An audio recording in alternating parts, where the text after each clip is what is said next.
Prendre pour activité, je suis avec Julien Hézard, vous êtes délégué syndical CGT de l'usine de Pont à Mousson. Bonjour. Bonjour. Alors Saint-Gobain-Pam, effectivement, donc l'activité partielle est reconduite, c'est bien ça ? Pour l'instant, il y a une demande qui est faite par la direction générale pour prolonger la demande d'activité partielle jusqu'au mois d'avril 2017.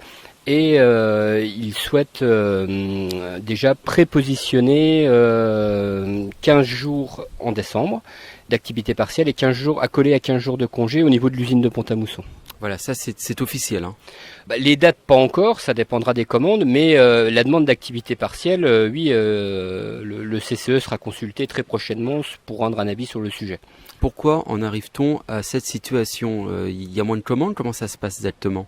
On est à peu près dans la même situation qu'il y a 6 mois, donc baisse des commandes à l'export. Donc là, on a un carnet export qui est quasiment vide, à peu de choses près.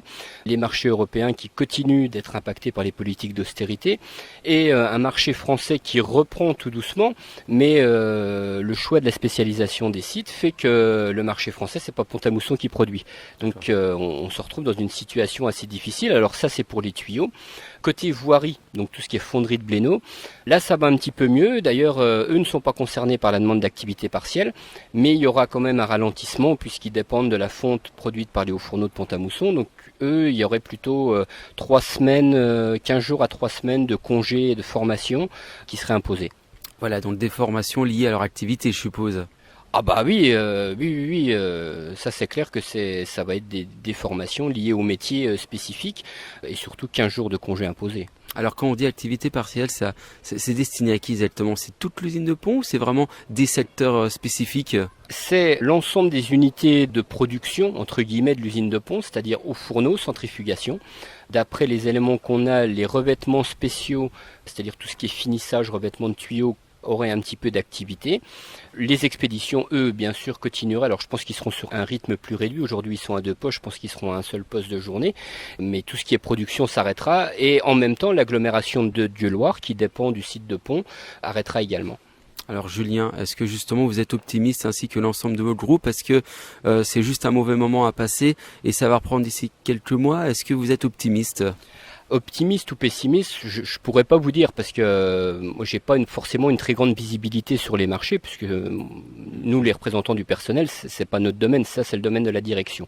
Ce que je sais c'est que à l'usine de Pont-à-Mousson comme dans l'ensemble de Saint-Gobain-Pam on fait de bons produits, des produits de qualité qui répondent à une offre plutôt haut de gamme d'ailleurs, même des produits d'appel c'est vraiment du beau produit. Un autre élément, il y a 2 milliards d'êtres humains sur Terre qui n'ont pas accès à l'eau potable. Donc potentiellement, on se dit on a un marché. Maintenant, on est dans une économie mondialisée et on recherche la rentabilité et le profit. Voilà. Et donc il y a des tas de pays dans le monde où on n'a pas accès à l'eau parce que les pays n'ont pas les moyens de payer. Donc déjà c'est assez paradoxal et ça dénote un certain état d'esprit dans le monde dans lequel on vit.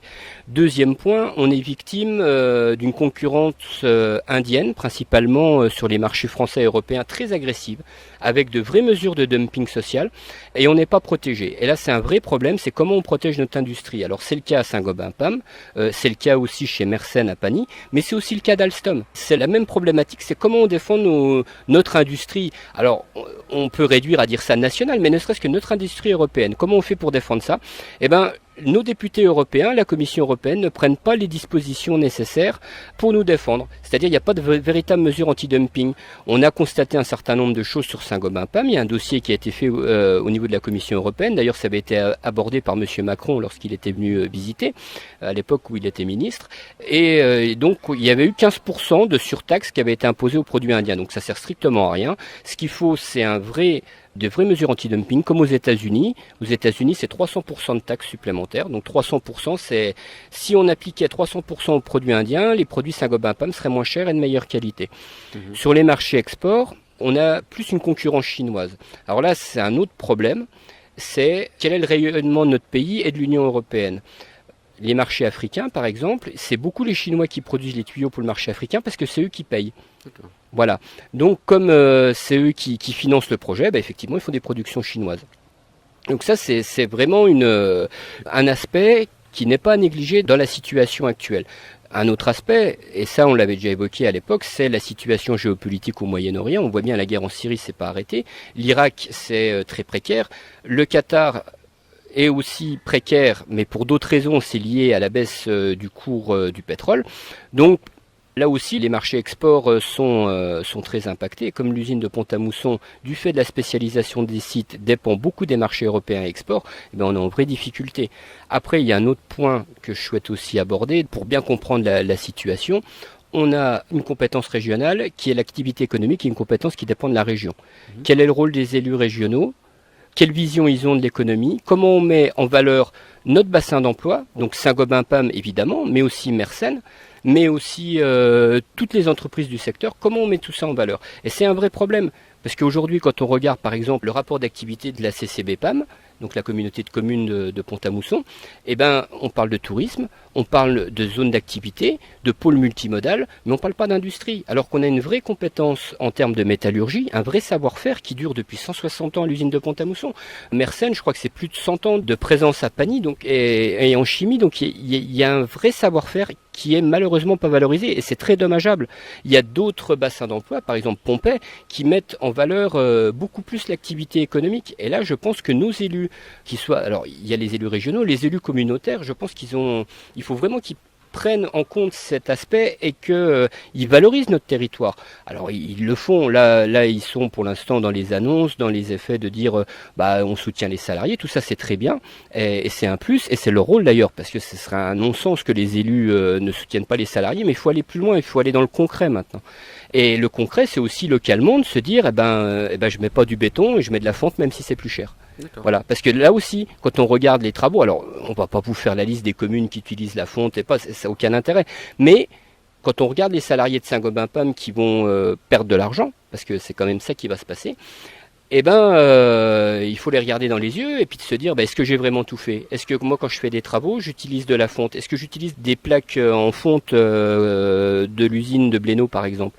Quand on regarde bien, et il suffit de regarder ses pieds quand on marche, quand on regarde les travaux qui sont faits, on utilise beaucoup de béton, beaucoup de plastique et les plaques de fonte c'est pas toujours du Pont-à-Mousson. Alors il faut sortir des postures et de se dire même si c'est un peu plus cher, c'est des produits de qualité, c'est des produits locaux, ça fait vivre notre bassin d'emploi parce que vous savez, quand l'usine Saint-Gobain-Pam ou quand Mersen subit de l'activité partielle ou des plans de licenciement, c'est des baisses de revenus pour les salariés qui sont concernés, ça touche les petits commerçants, ça touche les services publics, c'est moins d'impôts et c'est l'ensemble du système qui se grippe.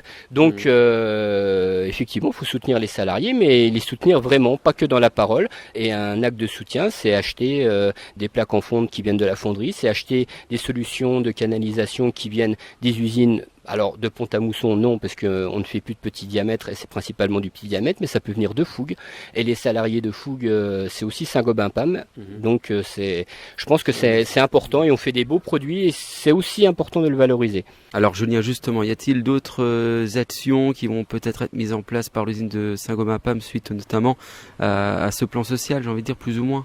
C'est pas concrètement un plan social, c'est même pas du tout un plan social, c'est de l'activité partielle de longue durée. Nous à la CGT, on considère que l'activité partielle de longue durée, c'est un dispositif, c'est un outil qui permet de garantir l'essentiel, les emplois et le maintien des sites de production. Donc les salariés de l'usine de Pont-à-Mousson qui seront concernés par ces mesures d'activité partielle seront garantis que pendant 12 mois déjà il n'y aura pas de plan social. En termes de rémunération, on maintient 70% du salaire brut. Ça fait à peu près 85% du salaire net. Il y a certaines primes comme la prime de restauration qui sera impactée, mais ça les salariés y connaissent. Donc il y a quand même 15% de perte de salaire. Alors nous à la CGT on considère que ça c'est pas acceptable. Si Saint-Gobain-Pam a des difficultés et on le conteste pas parce qu'on a vu les chiffres, on a vu le résultat est fortement dégradé, les commandes ont bien baissé, c'est pas le problème. Mais on est dans un grand groupe qui s'appelle Saint-Gobain, 1,2 milliard de résultats, 36% d'augmentation des dividendes versés aux actionnaires. C'est un groupe qui a les moyens de maintenir les salaires. Alors la CGT, on revendique une chose toute simple, c'est la création d'un fonds, entre guillemets, social, au niveau de Saint-Gobain, qui pourrait être abondé par l'entreprise. Et ce fonds permettrait de pouvoir garantir les salaires de l'ensemble des salariés de Saint-Gobain-Pam, mais aussi des autres filiales de Saint-Gobain qui connaissent parfois de l'activité partielle. Ce fonds permettrait de financer. On pourrait par exemple dire, au lieu d'augmenter de 36% le dividende aux actionnaires, on l'augmente de moitié et l'autre moitié de l'argent on le verse sur ce fonds. Et ça serait un fonds entre guillemets social pour couvrir les risques liés à l'activité partielle, liés à un certain nombre de choses. Et ça, c'est une proposition novatrice. Alors on verra ce que le groupe va répondre. La dernière fois, on avait aussi demandé le maintien des salaires, ils avaient refusé. La CGT aussi a demandé à la direction qu'elle essaye de trouver une solution à un maximum de personnes. Ça passe par un plan ambitieux de formation, parce que quand on est en formation, on est payé à 100% du salaire net. Ça passe aussi par le rapatriement de toute la sous-traitance qui peut l'être, l'anticipation de certains travaux de congé. Et je pense qu'il y a une véritable solidarité des salariés entre eux. Et ils sont fiers de leur entreprise. Ils savent qu'il y a des efforts à faire. D'ailleurs, ils les font. Dernièrement, au mois de juillet, pour X ou Y raison, il a fallu faire des heures supplémentaires. Ils avaient subi de l'activité partielle en mai. Ils sont venus travailler le 14 juillet. Ils ont travaillé des dimanches parce qu'il y avait du travail à faire. Ils ont joué le jeu. Ils sont fiers de leur entreprise. Donc je pense que dans une entreprise, c'est gagnant-gagnant et c'est donnant-donnant. Et là, il est temps qu'il faut qu'ils donnent. Merci beaucoup Julien de votre intervention, d'avoir réagi suite à cette activité partielle qui a été annoncée ce mercredi soir à l'usine de Pont-à-Mousson à Saint-Gobain-Pam. À très bientôt Julien, merci. Merci.